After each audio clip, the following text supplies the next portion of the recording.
Ora, muito bem, então estamos de volta e agora sim vamos começar a conversa com os nossos convidados de hoje.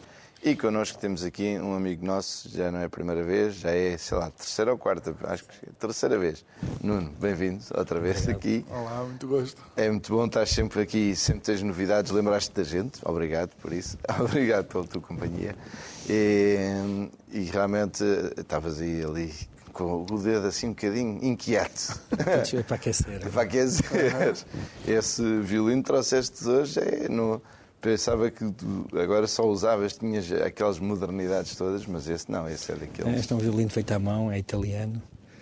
E não é antigo, é um violino recente, tem 12 anos. E é manual. Para fazer um violino destes demora cerca de 3 meses. Pois, porque embora não seja antigo, mantém as técnicas de construção antigas. Isto não pode mudar nada, porque mudar só ia estragar, não é? Isso, nós temos uns construtores portugueses já muito bons e galardoados, o António Capela e o próprio filho dele, o Joaquim Capela. Eles são de Anta, em Espinho. É uma aldeia próximo de Espinho. E ganham vários prémios internacionais, primeiros prémios. E um instrumento do Capela já pode custar mais de 20 mil euros. Boa. Sim, senhor. Muito bem, muitos parabéns. É sinal da qualidade, de facto, do trabalho que eles executam. O facto de há pouco, ainda em off, teres dito que tinhas trazido um violino italiano, imediatamente lembrei-me do Paganini, não é? Eu estive em Itália, em Cremona, que é uma aldeia onde o Stradivari e o Niccolo Amati e o Giuseppe Guarnieri fizeram aqueles instrumentos que hoje valem milhões, não é? Um Stradivarius pode custar mais de 1 milhão de euros. Eu estive há pouco tempo em Cremona e, curiosamente, falaram-me do António Capela. Os luthiers com quem eu falei em Cremona, que é a cidade berço do violino, o António Stradivari.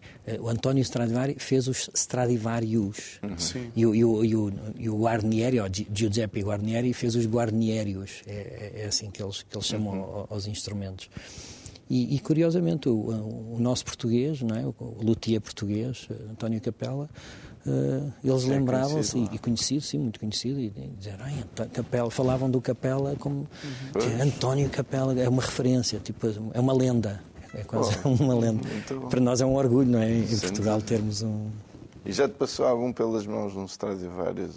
Não, por acaso não. Nunca tive esse privilégio. Estive muito próximo, estive no museu Stradivarius, em Cremona, muito próximo, mas estavam dentro de uma vitrine.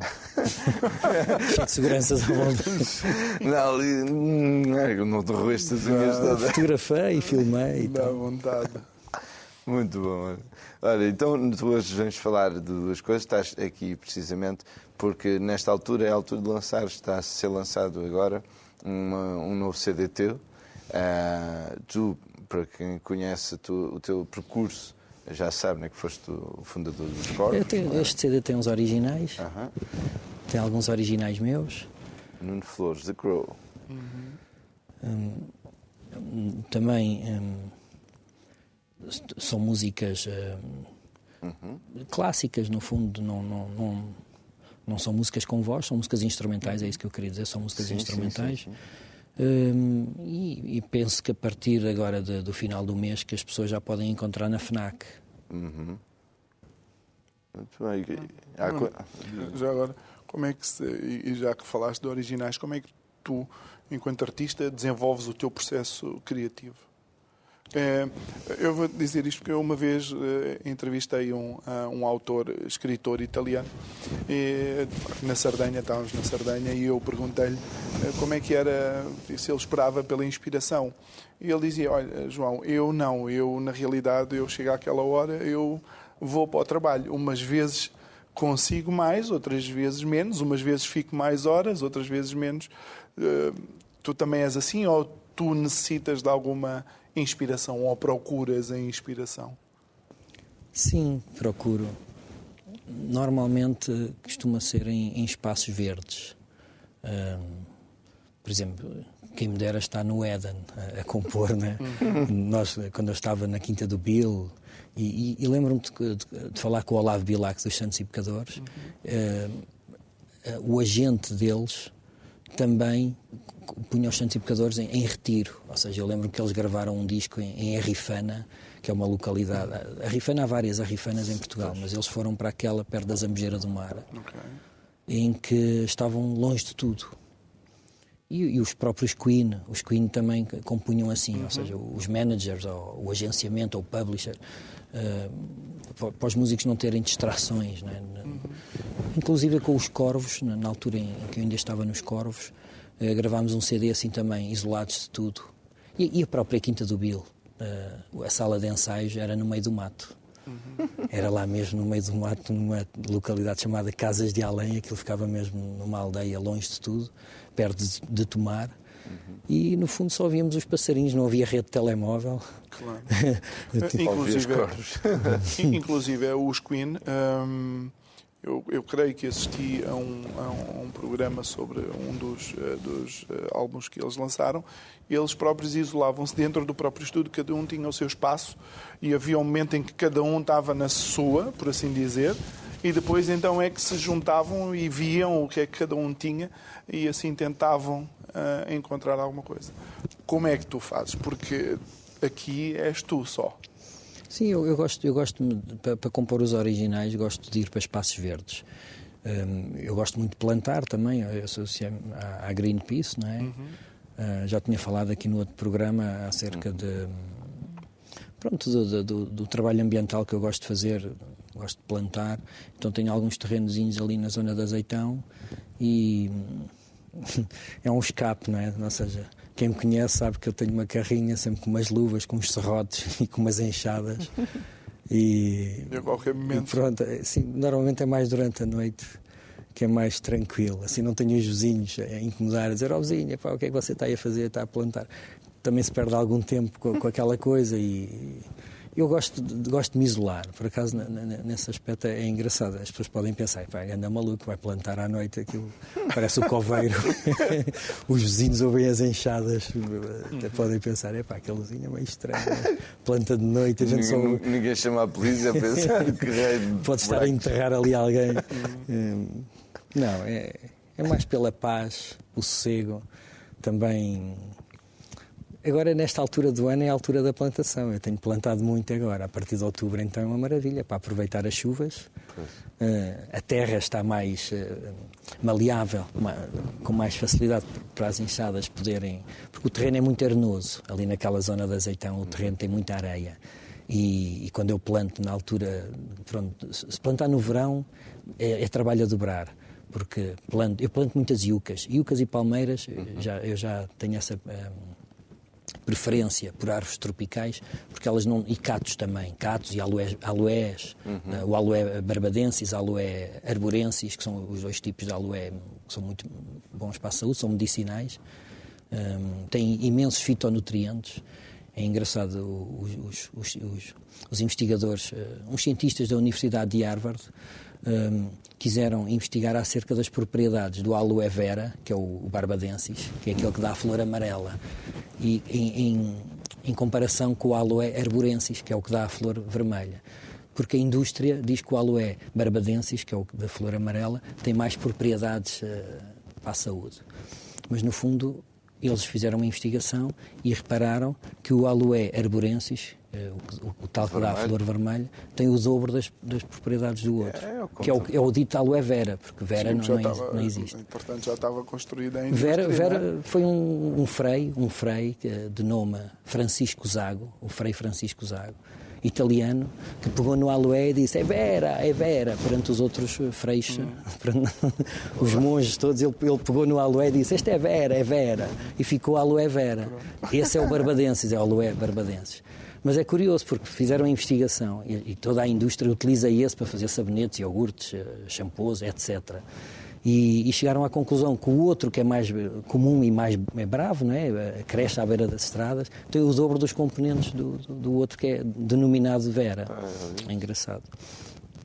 Pronto, isto para dizer que planto muito catos, porque no fundo nos meus terrenos eu não tenho água, só num é que tenho um poço e nesse posso plantar árvores de fruto, tenho plantado imensas árvores de fruto e pelo facto de ter o poço consigo regar. Agora, nos outros terrenos, como não tenho água, tenho que incidir a plantação em árvores tropicais, que são árvores que não necessitam de muita água. Pois. Então tens essas plantações todas e aquilo ainda não paraste desde... Eu todas as semanas vou plantar, é engraçado. E lá está aquela pergunta a nível da inspiração. Pois. No fundo, eu vou buscar um pouco a inspiração no refúgio, à natureza. Refugio na natureza, no silêncio.